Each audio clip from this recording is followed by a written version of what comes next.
edition of World Crisis Radio. Webster Tarpley here in Washington, D.C. Big program today. A lot of action on tarpley.net. Do take a look. The most recent Obama strategy for G20 in Ottawa.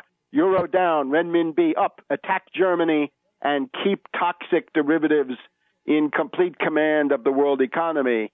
That's the most recent. A couple of days before that, are we going towards the 18th Brumaire of General Dave Petraeus, the head of the neocon warmonger faction? The 18th Brumaire, of course, the Bonapartist coup d'etat back in November of 1799 when Napoleon Bonaparte overthrew the weak civilian government of the Directory and made himself dictator, military dictator of France. Is that David Petraeus, the neocons?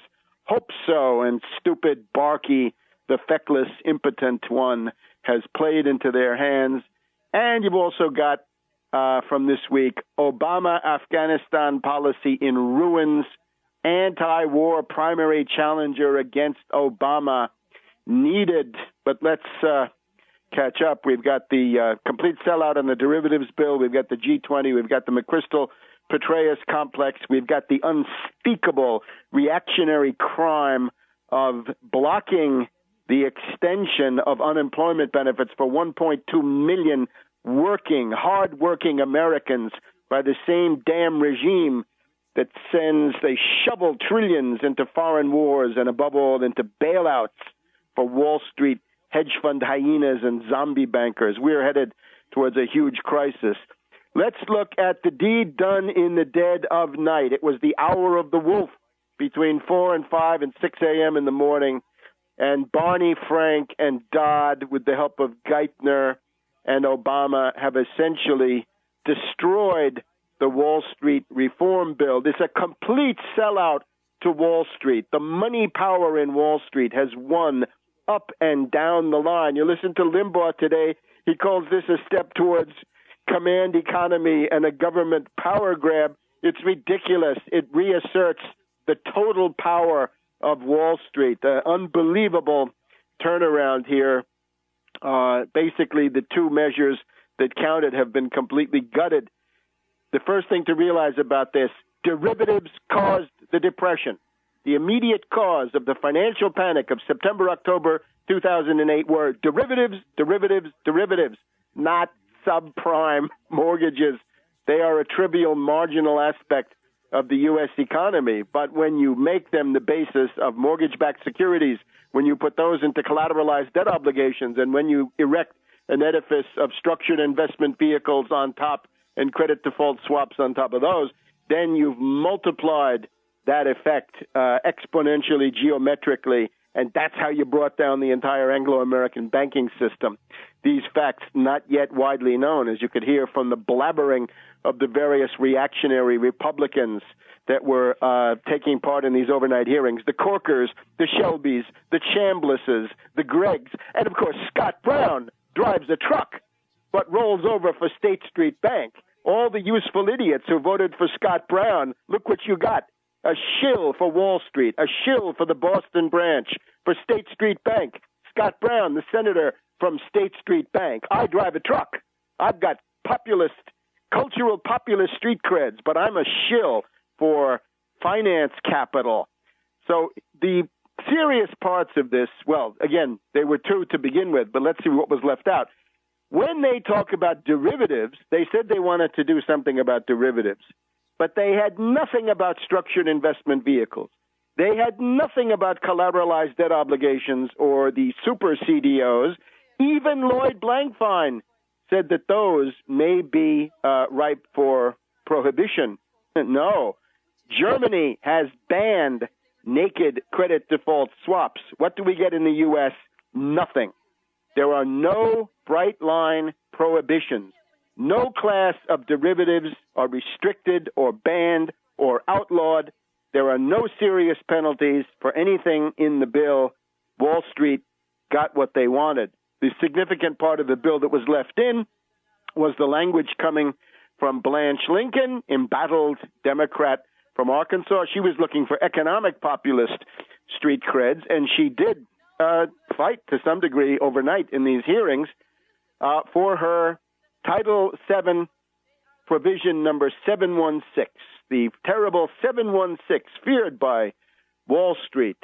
This would have forced banks with federally insured deposits, and they're getting money from the Federal Reserve, too, 0% credit, not to indulge in credit default swaps beyond some very, very narrow definitions. And this has been completely gutted, completely swept away. The key moment came after the midnight hour when we had a certain Colin Peterson of Minnesota. His name goes on the roll of infamy, who read out, prodded by Barney Frank, who was behind this, the following compromise, what the House was offering, because the Senate was actually better, thanks to Blanche Lincoln.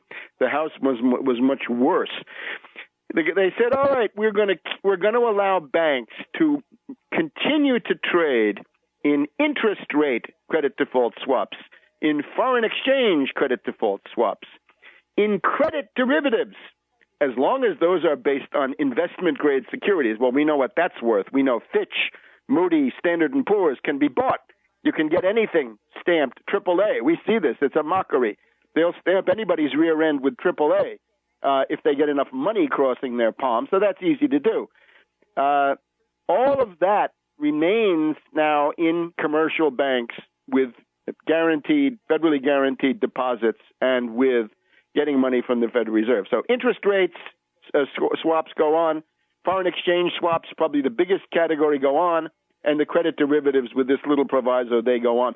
It's only gold and silver and some commodities that are moved away. The only commodities, the only kinds of credit default swaps you can't do anymore are energy, metals, agriculture, and credit derivatives if something is not AAA. Well, it's a rare piece of financial garbage that won't be stamped AAA by one of these corrupt companies. Now, that guts everything. Blanche Lincoln, goodbye. This is now completely gone, thanks to this deed done in the dead of night by Congressman Colin Peterson, who was, of course, a speaking tube for Barney Frank and ultimately for Dodd also from the Senate side. The way in which this was done, of course, the first thing is Obama is a Wall Street puppet. You were warned. You were warned on this broadcast. Obama is a Wall Street puppet. He is attempting to deliver for his masters, the big hedge fund hyenas and zombie bankers who run him, who own him, and who dictate to him. So who did we have? The whole administration lined up against Blanche Lincoln. That was Tiny Tim, TurboTax, tax cheat Geithner. That was helicopter Ben Bernanke. That was the lawless Sheila Bair, who says, well, bankruptcy doesn't work for zombie banks. She's the incarnation of too big to fail. They all lined up against Blanche Lincoln. Naturally, Dodd, the head of the Senate Committee, Senate Banking Committee, he's on his way to a Wall Street-funded retirement. He's got no worries. He's not going to face the voters again. That's all over for him. He's headed for the last roundup. He's looking to line his pockets.